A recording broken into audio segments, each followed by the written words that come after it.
Good afternoon, everybody, and thank you for joining us today. My name is Melanie Howell, and I'm the Marketing Director here at WAC Consulting Group. Our guest speaker for today's presentation is Chad Collins, CMO at Acellos. Chad, thanks for doing this presentation for us today. We also have our in-house warehouse management experts, Dane Karsher and Don Smith, joining us as panelists on the call. Before I turn the session over to Chad, I'd like to go over a few housekeeping items.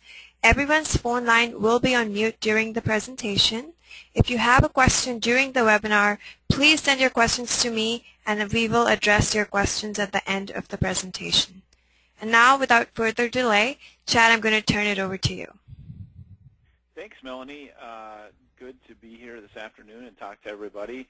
As we get into the presentation here, in my experience, I've worked with large companies on their distribution strategy, as well as a number of small and mid-sized businesses on their distribution strategy, both from a physical and network perspective, as well as a technology perspective. And I'm going to get into some of the specific reasons, but I'm convinced that managing distribution within a small to mid-sized business is probably even more challenging than it is in a large business.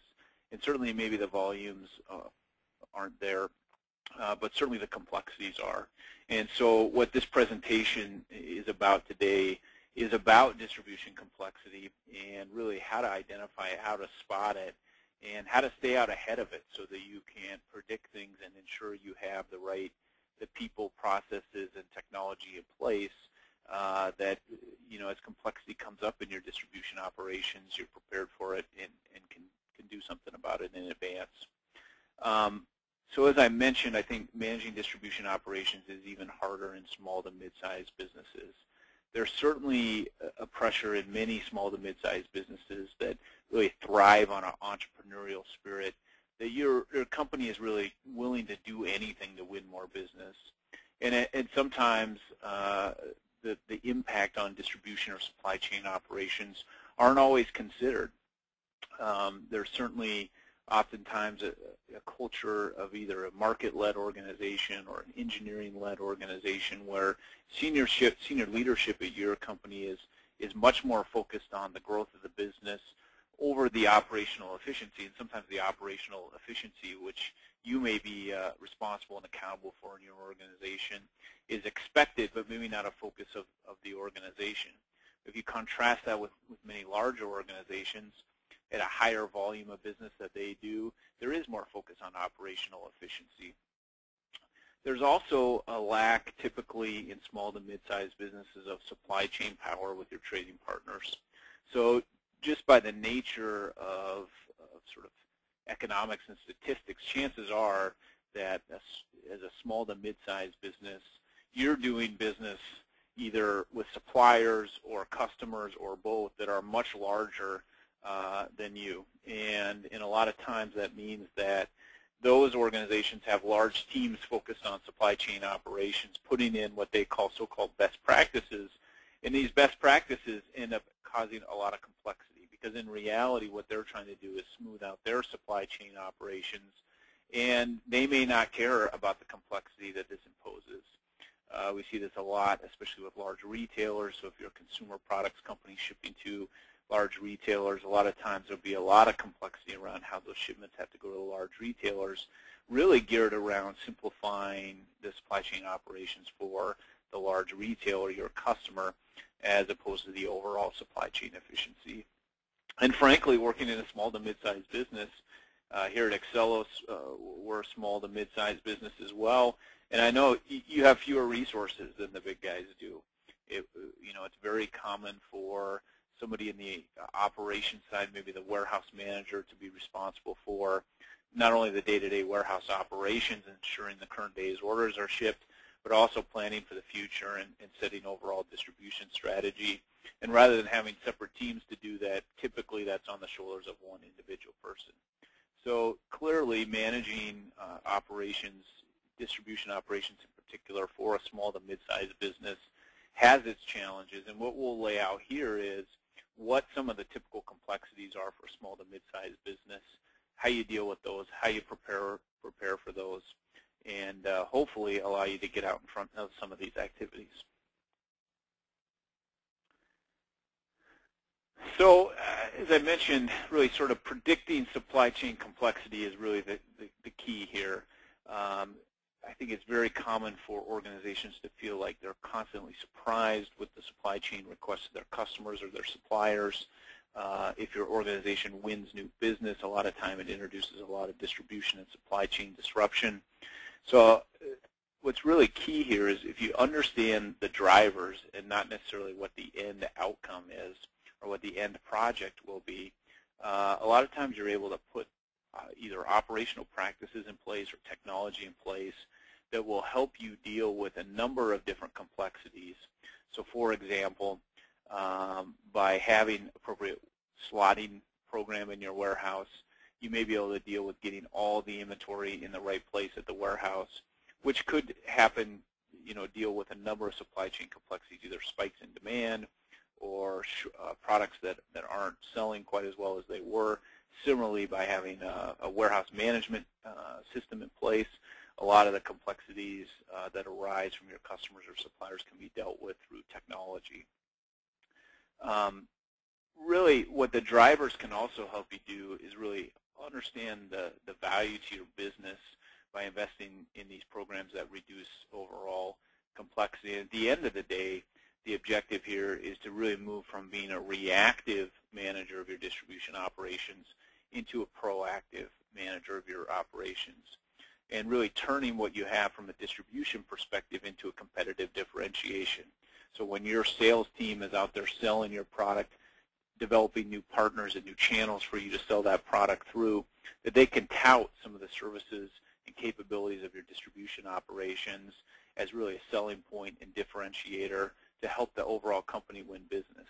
And back to some of those original themes that we had about many small to mid-sized businesses being sales-driven over operational efficiency, I think anything that you can do to help your company differentiate on the operations from a supply chain perspective are, one, certainly going to help your company, and two, I think it's going to help you from a career perspective in terms of really touting the fact that your company has a strong distribution capability, and that helps them sell more product.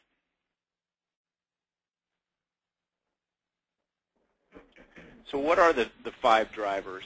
So if you look at potential complexity in distribution operations for small to mid-sized business, what we've tried to do here is boil it down into 5 things that typically drive complexity in distribution operations.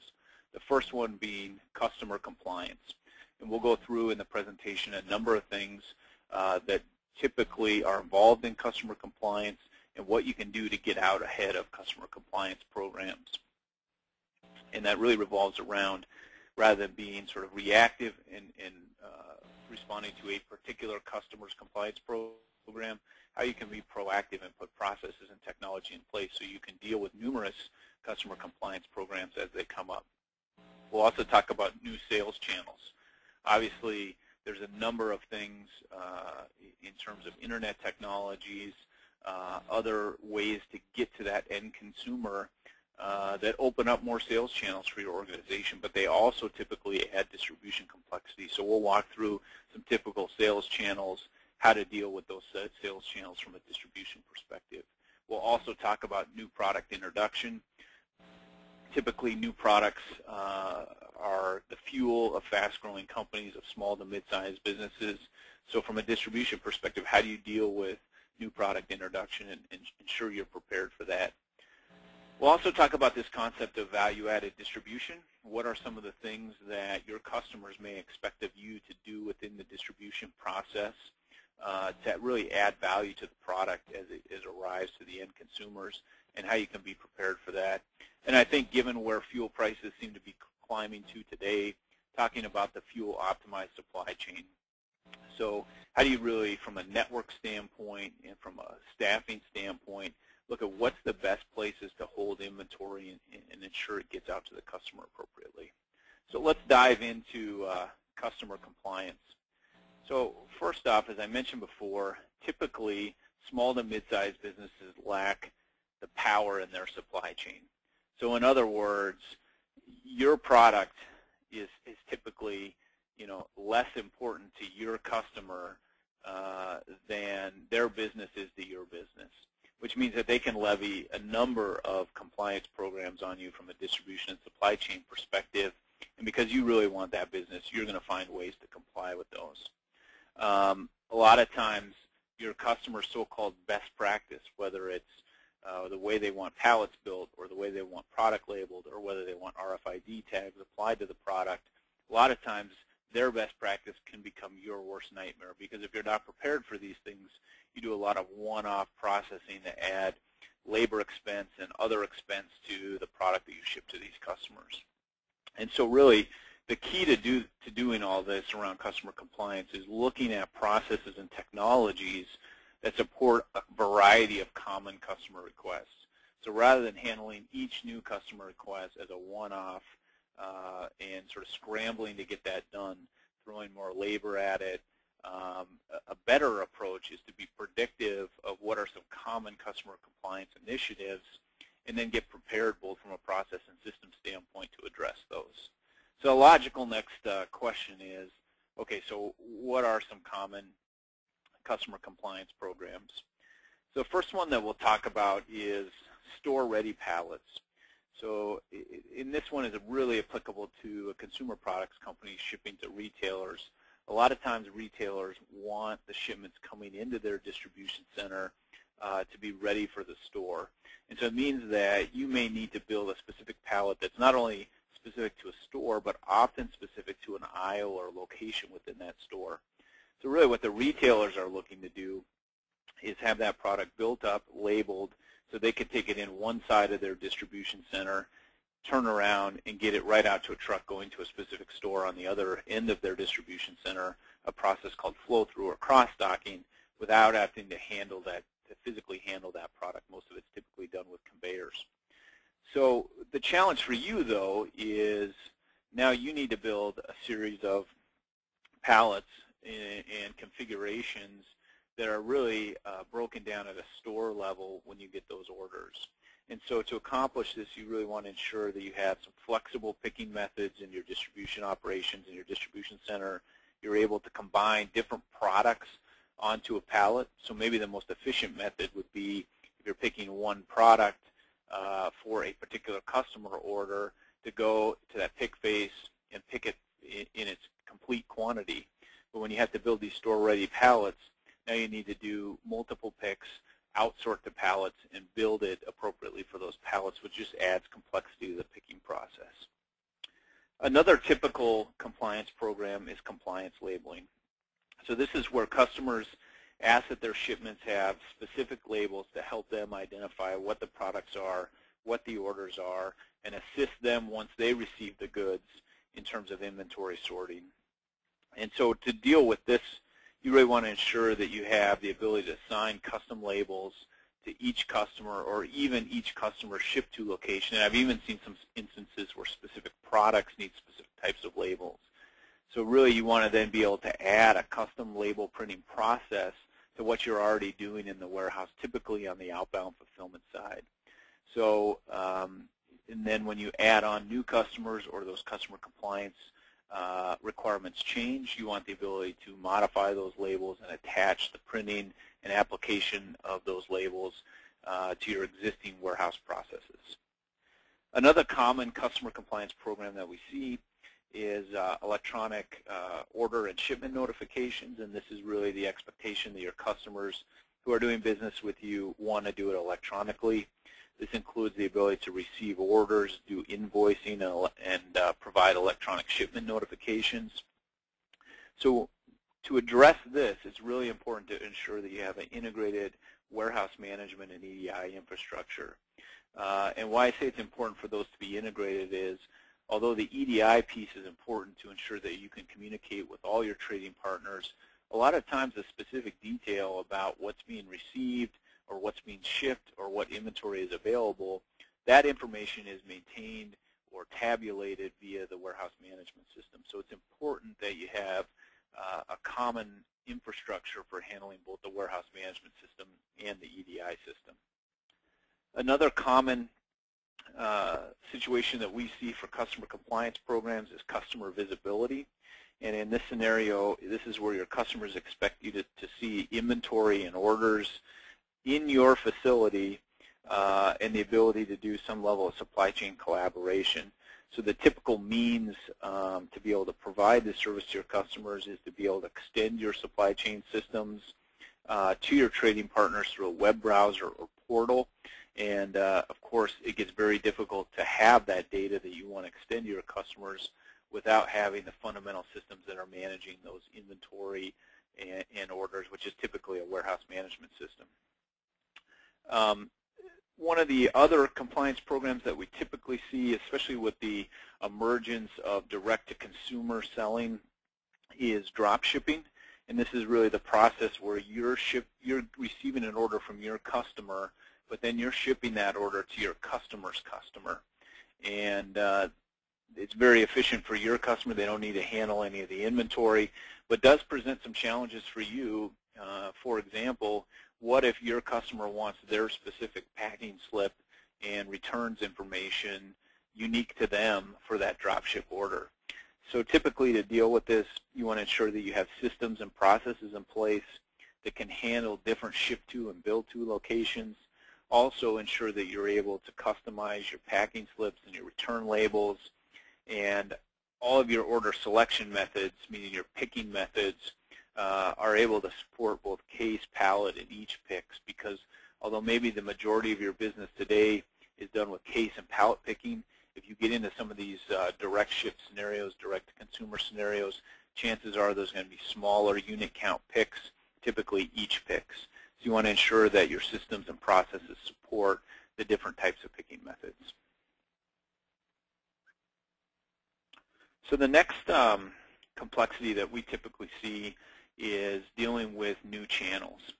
And certainly with a lot of the online purchasing, a lot of the different sales channels like eBay or other closeout locations, it's been great that this technology has delivered a lot of new sales models, a new way to get to the end consumer of your product.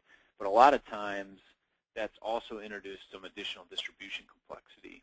So while these new channels can be huge growth drivers, they also can introduce some complexity. And so, frankly, the early thinking on this was, hey, if I had one channel that was more wholesale, shipping pallets and cases, I was going to keep that in a separate distribution center. And if I had more direct-to-consumer stuff, I was going to keep that in its own distribution center. Well, maybe that works for the big guys, although even the big guys now I see are consolidating all that into a single distribution center. For a small to mid-sized business, you don't have the luxury of operating multiple warehouses or distribution centers. So what you really need is to be able to handle that from a single distribution center. So what we'll talk about now is what some of these possible new channels can be and a few approaches to dealing with them. So I think the most straightforward channel from a distribution perspective is wholesale. So wholesalers are typically the easiest to deal with. You're typically shipping, large pallets or cases of your product to somebody else who's breaking those down into eaches, holding the inventory. So not a lot of complexity typically with a wholesale channel. Where you start getting complex, though, is when you take that wholesale channel that's shipping pallets and cases and layer on top of it a direct-to-consumer model. So now you have to look at what inventory is reserved for your wholesale channel, what's going to go direct-to-consumer, how do you share that inventory, and how do you manage in the same facility a number of case and pallet shipments and combine that with direct-to-consumer shipments, which typically tend to be each picks with some type of packing process. Also, wholesale stuff tends to be loaded on large full truckloads or LTL trucks, where direct-to-consumer stuff tends to get packed into a shipping container, manifested for a parcel shipment, and goes through a different loading process with UPS or FedEx. If you're also dealing with retail replenishment, that can be even more complex. Retail replenishment is typically where you're shipping either to retailers to replenish their stores, or you have your own retail stores. Retail replenishment is often in smaller quantities, not quite as frequent of orders as direct-to-consumer, but a lot of times you need to do some value-added services or other preparation of the product to make sure it's store-ready when it goes out. Another common channel that we see is spare parts. So especially with manufacturers who have a service parts business or spare parts business, they want to combine that inventory in the same distribution center. The challenge with spare parts or service parts is often that the demand patterns are very infrequent. So there may be a lot of value for you to hold a spare part you have, but at the same time, that particular product may only get ordered once or twice per year. So it's very important that you're able to consider that in your slotting strategy, meaning that a warehouse management system can help you identify the best locations to hold these spare parts, because certainly you don't want to take up all your locations in the warehouse where your fastest moving parts should be going with these spare parts that only sell once or twice a year. Another channel that we see quite a bit is some interesting things happening with consignment.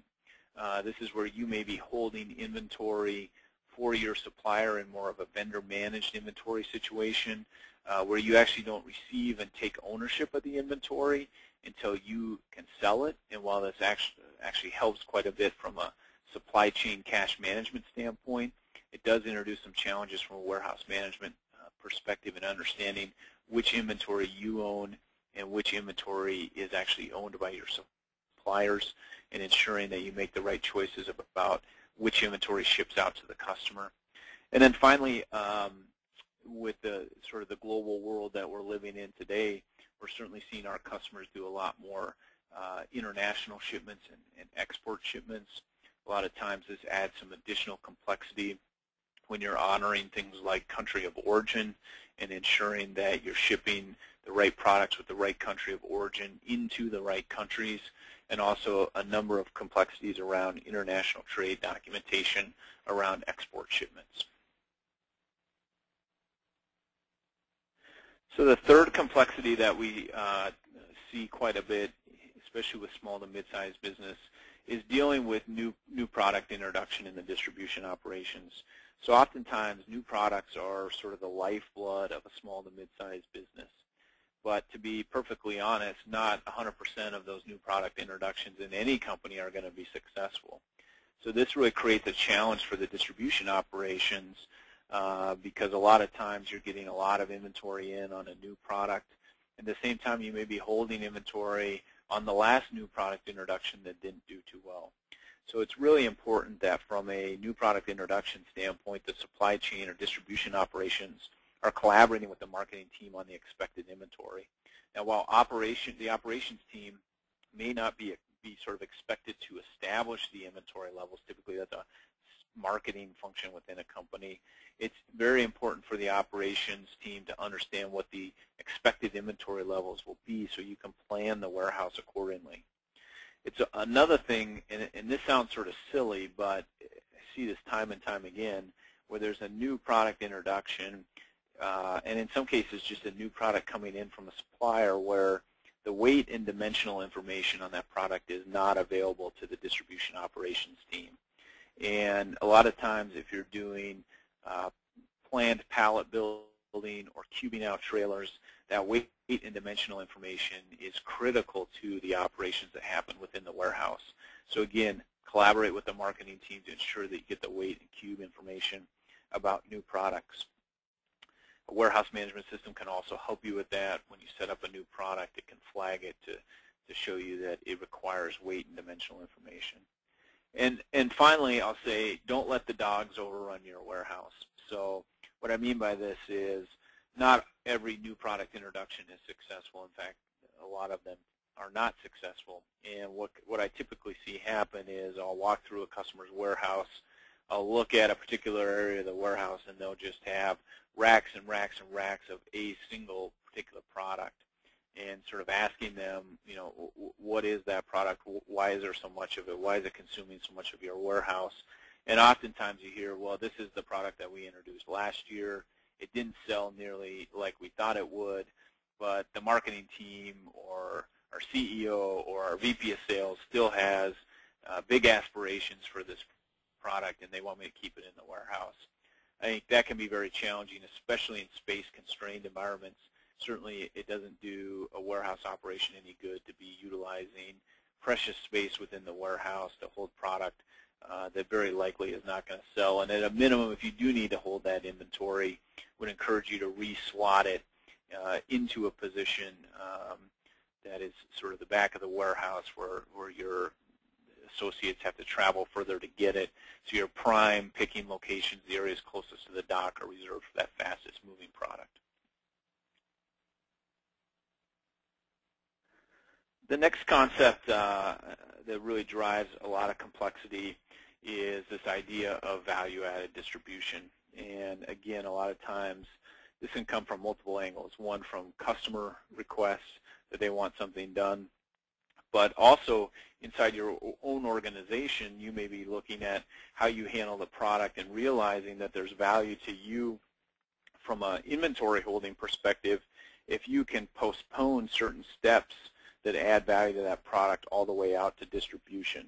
Sort of the classic example of this is any type of electrical good, where if they have country-specific accessories going in it, that they wait and put those accessories in with the electrical product sort of at the point of distribution. What's really, I think it's difficult to predict what type of value-added distribution you may be asked to do in the future. There's some examples here in terms of light manufacturing or kitting, repackaging, monogramming, or other types of personalization that you do to the product on shipment. We see a lot of quality and test inspections where your customers are pushing those steps back to you as the supplier to do a certain level of inspection before it goes out to them. And then, of course, all the store-ready type of value-added services like putting things on hangers or applying security tags or other types of price ticketing. Really, I think the key to value-added distribution is ensuring that you have a process for both inbound and outbound value-added services, and that those steps that you need to perform on a product can be tracked within a warehouse management system, and that your people have the appropriate instructions to perform those value-added services based on the product or order or customer or even customer shipped to be able to apply that value-added distribution. In most cases, whether you're doing light manufacturing or kitting or repackaging product, a lot of the times it's a very similar process, and as long as your warehouse management system can support some type of value-added processing, you're able to accommodate a vast number of value-added processes within your operation, provided you have that foundation that you can overall, from a systems and process standpoint, support value-added services within your warehouse. And the fifth complexity is very timely. There's been some research that basically says that for every $10 increase in the barrel of oil, this is introducing a surcharge or a pass-through of about 4 cents per mile increase in over-the-road transportation costs. And this becomes very significant then as transportation costs really, and minimizing those transportation costs, become an important part of your overall network strategy. So while fuel was cheap, the thinking was, I'll get economies of scale by putting the majority of my products in a single warehouse or single distribution center. As those transportation costs have increased, the thinking is maybe it makes sense to have smaller warehouses holding less inventory but closer to my customer, so I can get more leverage out of my transportation spend.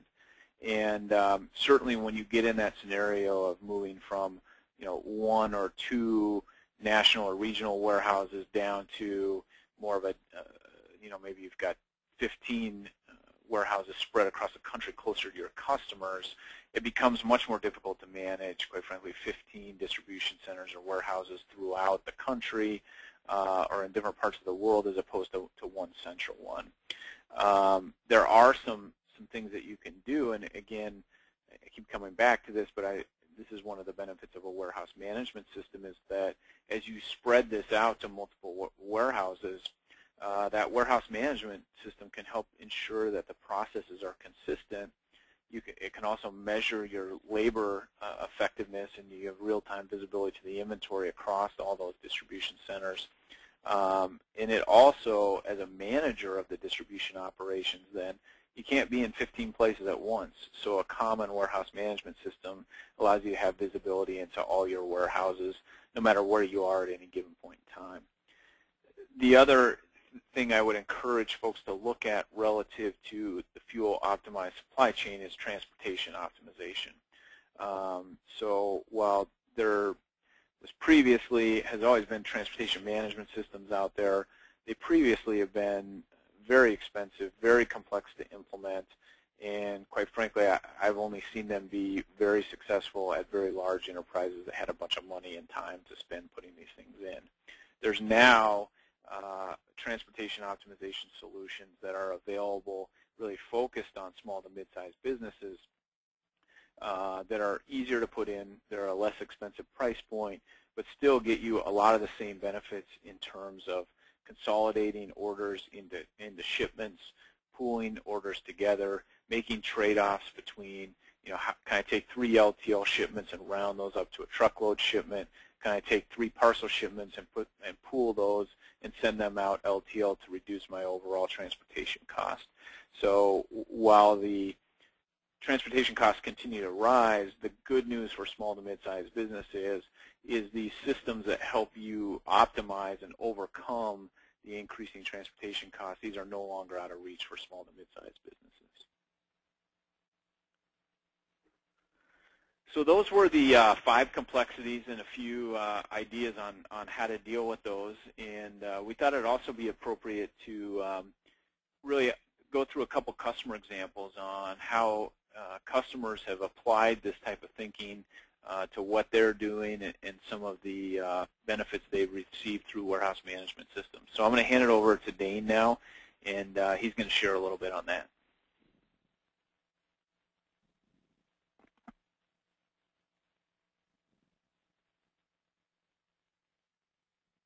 Dane?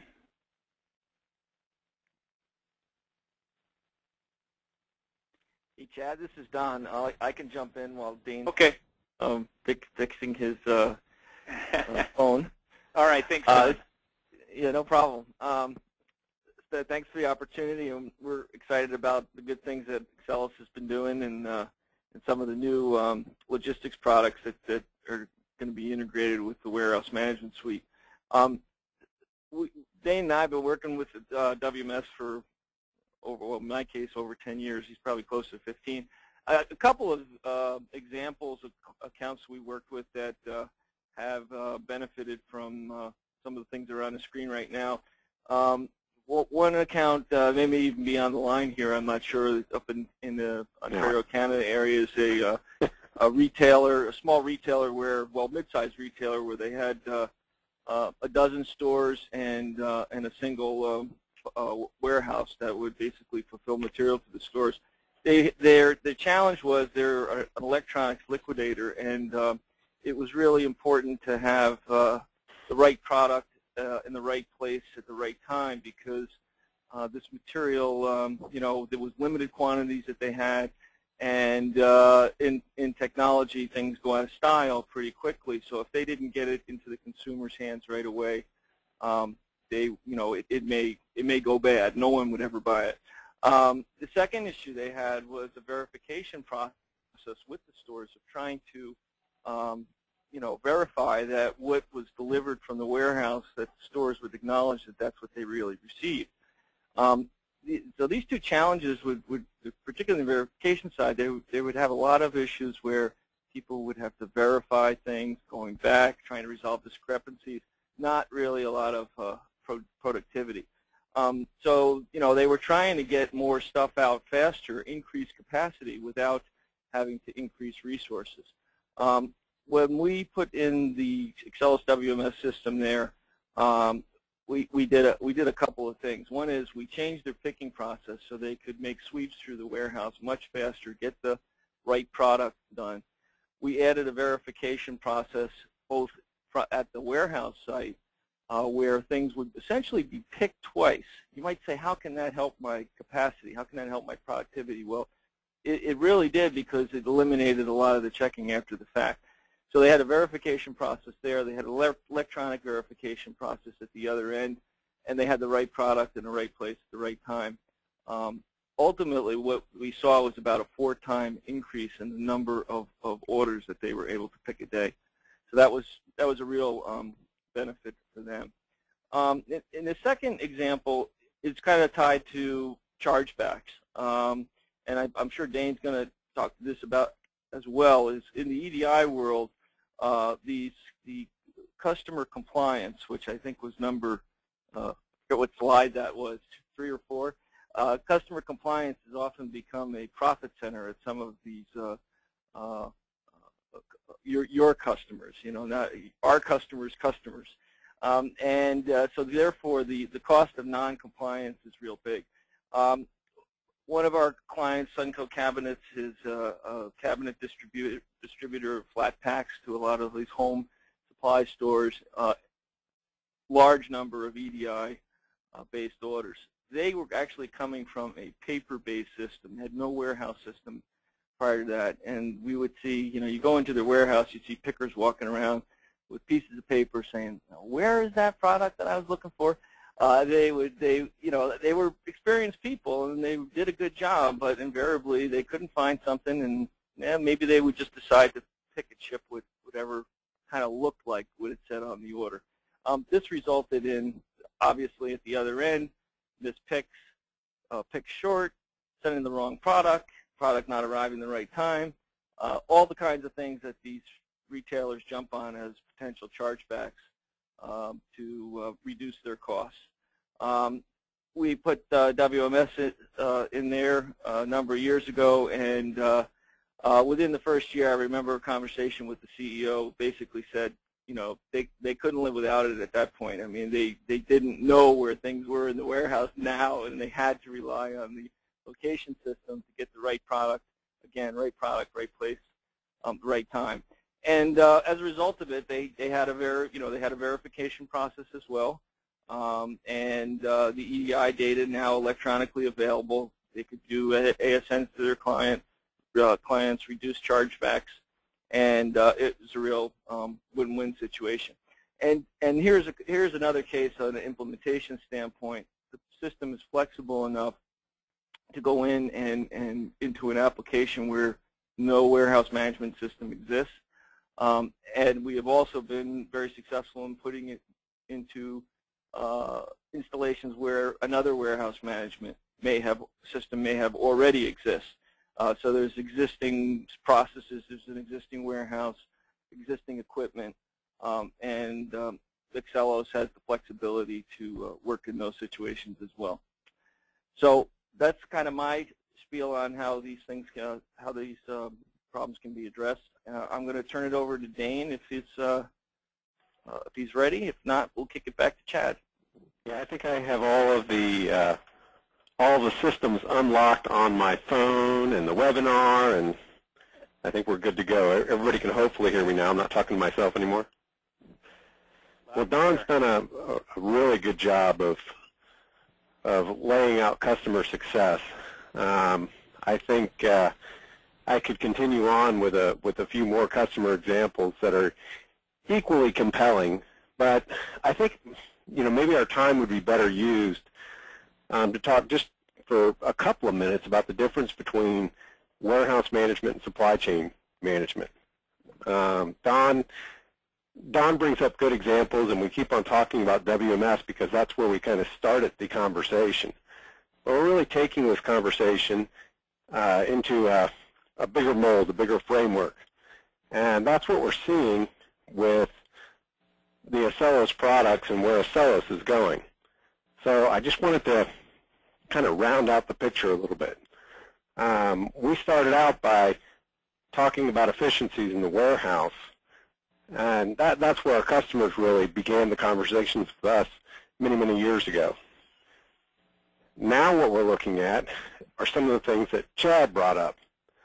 So some of the issues like client visibility, being able to manage those processes and those orders that are coming in from an EDI standpoint, from an electronic compliance standpoint. What we have now with the Excelos product line, excuse me for just a second. What we have now in the Excelos product line are different products like Nexus for EDI compliance, client visibility, A1 reports, Pulse for KPIs and alerting us of information. We now have customers that are using the system not only to figure out how to better manage just the processes in the warehouse, but to get that information back. So we have a customer that is a fulfillment company who right now has switched over all of their client portals to using the new A1 reports and Acellus Workspace products for getting information back to their customers, so their customers keep in constant contact for what's been shipped, what's been received, what things still need to come in, their product velocities. And this information is really what rounds out an entire supply chain management solution. So it's these things that are really taking it to the next level. And really up to now, that whole space has been largely unaddressed by the mid-market solutions. So that's kind of the excitement that really we're moving towards here is taking, you know, the success we've had in the warehouse and the legacy products that Acellus has, and the other solutions that Acellus has brought into the mix to really round out the whole story. A lot of the things that Chad talked about are really a compilation of the different skills that Acellus has brought into play and the different products that Acellus has brought into play. The fact that Acellus has brought on a complete 3PL solution as well as a warehouse management solution as well as many other solutions and technologies and brought those into the family, not always to just completely add those products, but the intellectual property that comes along with it, the knowledge base that comes along with it. You see that in the product now. And some of the things that Chad talked about, like selling direct to consumer and drop ships, are really our standard distribution companies becoming fulfillment companies. You know, they're really doing fulfillment services for many of their customers. And as we saw the economy drop off several years ago, we had customers who were saying, how can I increase my my volumes? How can I get my sales volumes up? How can I shelter myself or insulate myself or hedge myself against the economy and where we're at in the world? And one of the ways of doing that is providing additional value add. So we've had lots of our customers start doing drop shipments. It's been a big boon, and it's been very good business for many of our customers. It has required an additional level of complexity. So if you're not doing that as part of your business right now, my guess is you probably will be soon, because it's just in the electronic age that we live in, it just seems like a natural progression. And the good news is these products are really ready to take us there. So we're seeing that in our client base right now. It's very exciting. The first customer that Don mentioned is really in that category.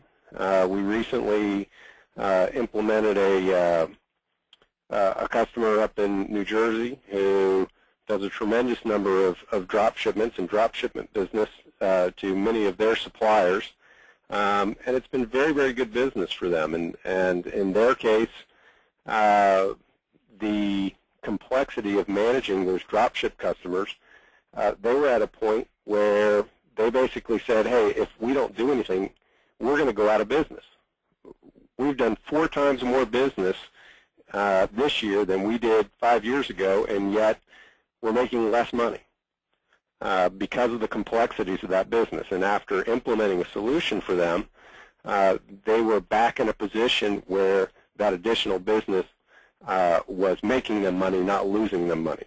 And in their case, they probably went from 35 pickers or people managing that process down to about 12.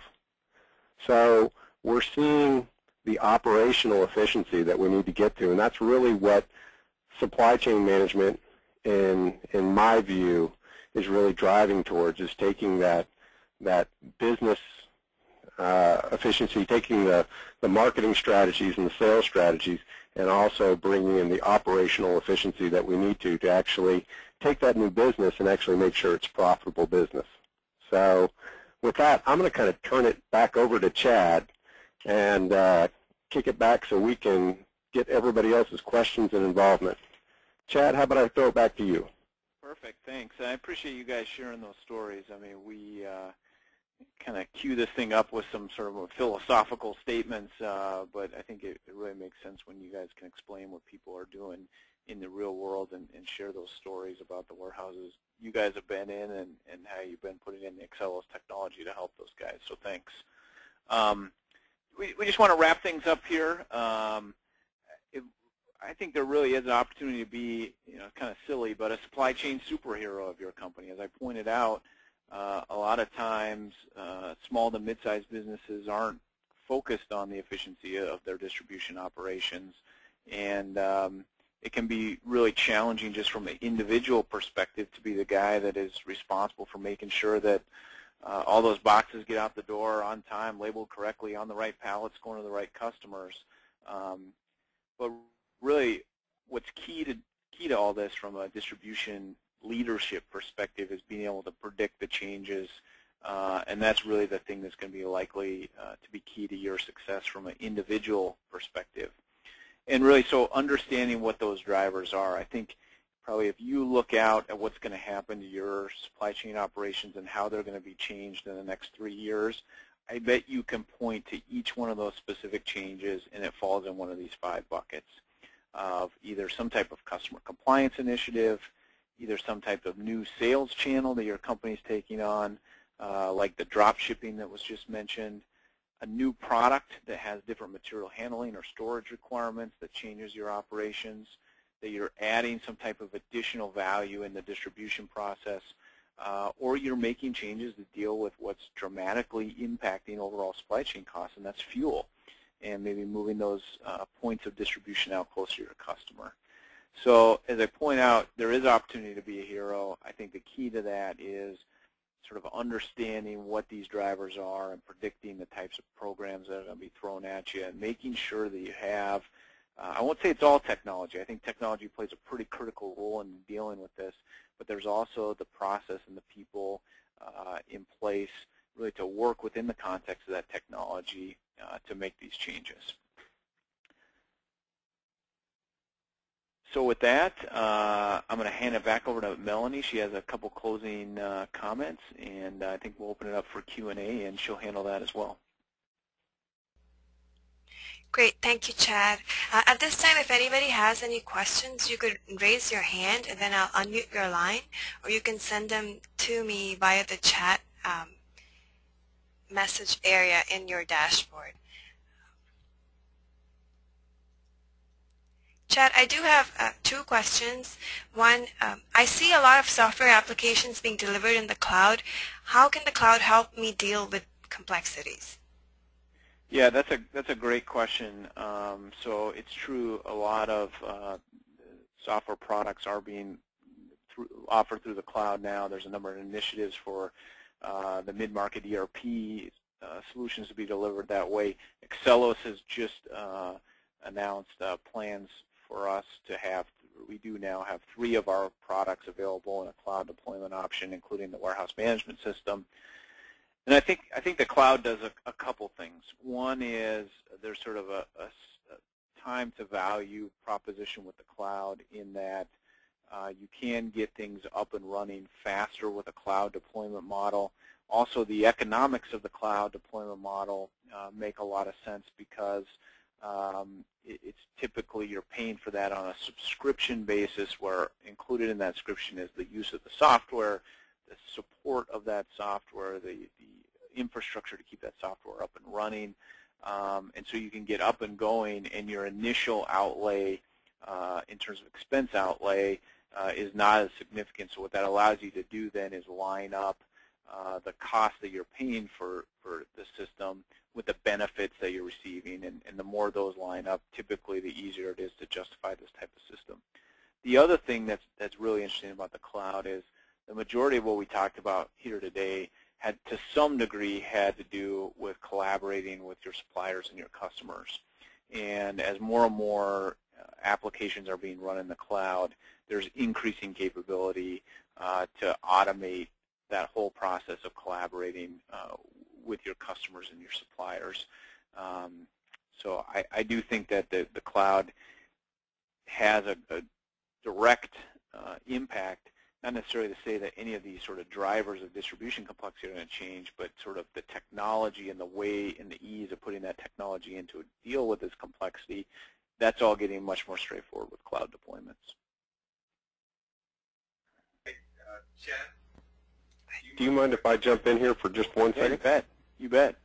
Yeah, I just want to point out that, not only, you've mentioned that Accelos has announced cloud-based initiative with the current products, but many, or if not all, of the current products run well in a cloud-based environment from a architecture standpoint. So from an architecture standpoint, it's really been architected to run in the cloud, but that means different things to different people. But I just want to give you a real-time example.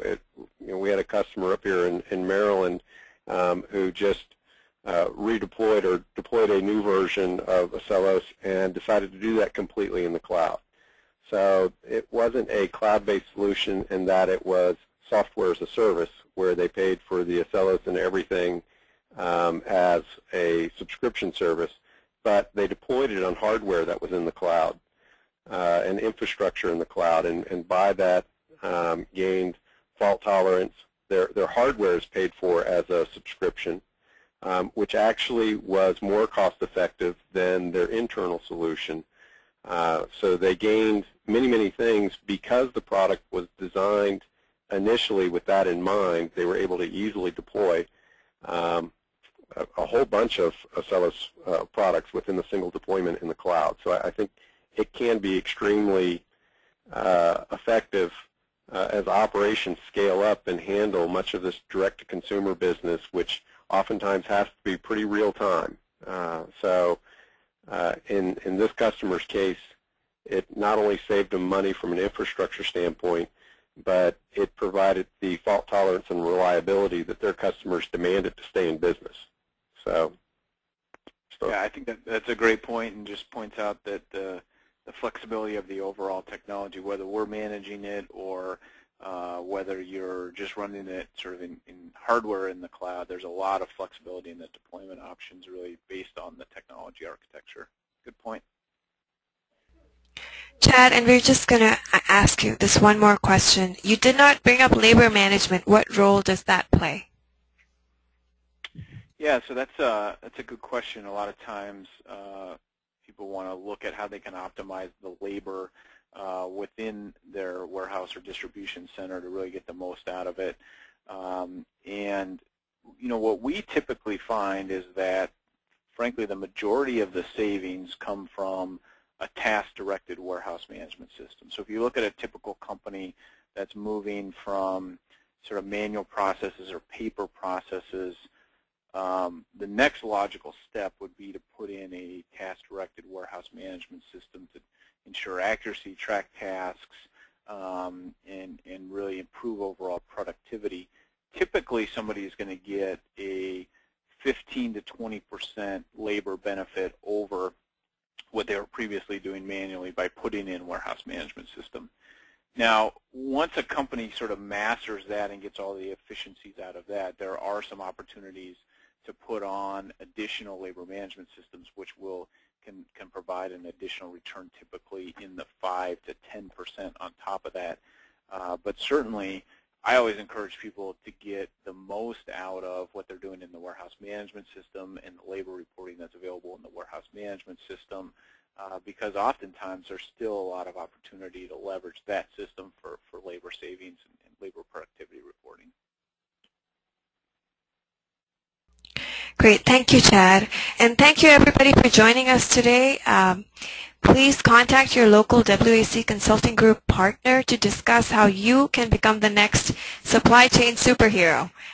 We will send out a recording of the presentation and a copy of the slide deck to everybody who did attend the presentation today. Once again, thank you for joining us and have a great afternoon.